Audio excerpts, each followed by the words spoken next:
If you're pushing and your baby is rocking under the pubic bone, but not quite getting underneath the pubic bone, it can be really helpful for your partner to do a partner-supported hip shift. So with the partner-supported hip shift, you're going to be in a side-lying position and your partner is going to grab onto your leg. So they're going to wrap their arms, so if they lifted the lower leg, it would bring you into more of an internally rotated position.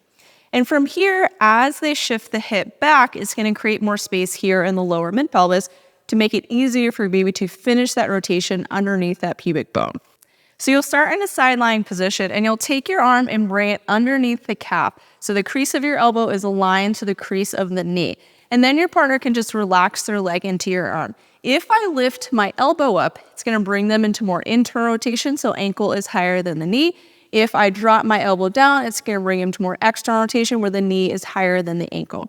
So I'm going to find a little bit of internal rotation. I'm not torquing as hard as I can. I'm just going to find a little bit. I'm going to bring the knee so it's aligned to the hip socket, roughly a 90-degree angle with the torso. And then I want to ensure that the knee is relatively aligned with the hip, so I don't want the knee to be super wide or really high. It's going to be fairly aligned to hip level.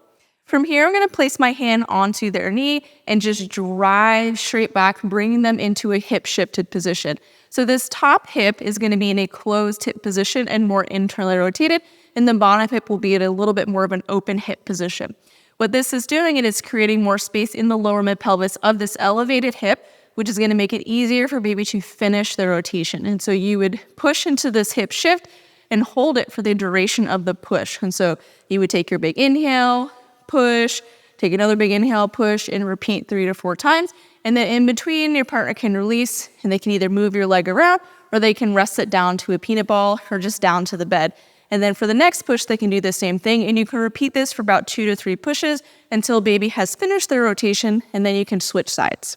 To see the hip shift from a different angle, you're going to come in front of your partner, you're going to wrap the arm underneath the leg, it's going to relax, and then we're going to drive that leg straight back, ensuring that that knee and hip are relatively aligned with one another, and then hold this for the duration of the push.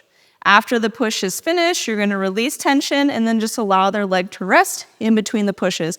And again, we will repeat this for about 2 to 3 pushes, and then we can either switch sides or hopefully baby has finished their rotation underneath the pubic bone and we can start to see baby beginning to crown.